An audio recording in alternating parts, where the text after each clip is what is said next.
You are watching NetSoft IT Academy. 905-812-2923. Info at netsoftakademy.com.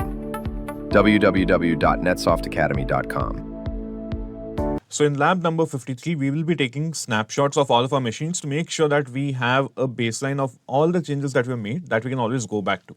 So I'll start from my workstation 02 first. You can see that my workstation 02 is at the moment powered off. So I can take a snapshot much easier. I take a snapshot. This will be lab number 53. I took the snapshot. Then I move to my Exchange 02. I'm going to shut down everything that I have running over here to make sure that my shutdown process does not take longer than it has to. So I'm going to shut down everything here.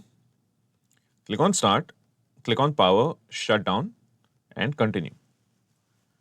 I wanted to shut down this way, or I could always go up here and just power it to shut, or just force it to shut down. But that is not a good idea because it could lead to my services breaking or my server getting corrupted or something else. I don't want those kinds of risks.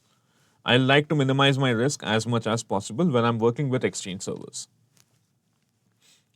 Now, while this is happening, I'm also going to wait for this to complete because I don't want to do everything at the same time. I can do it in sequence.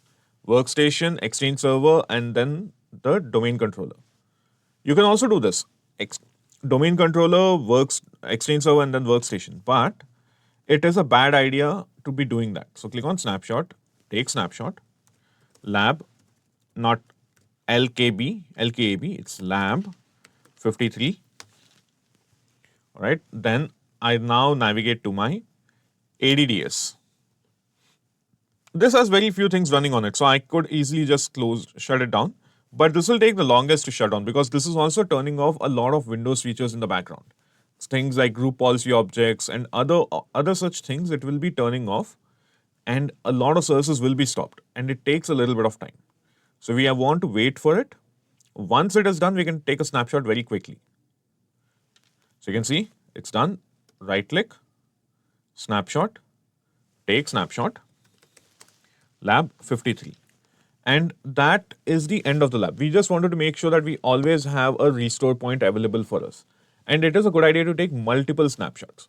The reason being that in case you did something after lab 53 and something broke, you can always jump back to lab 53. So it is more like a waypoint for you, a restore point for you where you know that before making major changes, you took a snapshot. So keep that in mind and I'll see you in the next lab.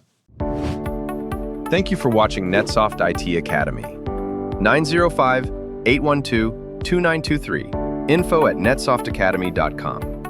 www.netsoftakademy.com.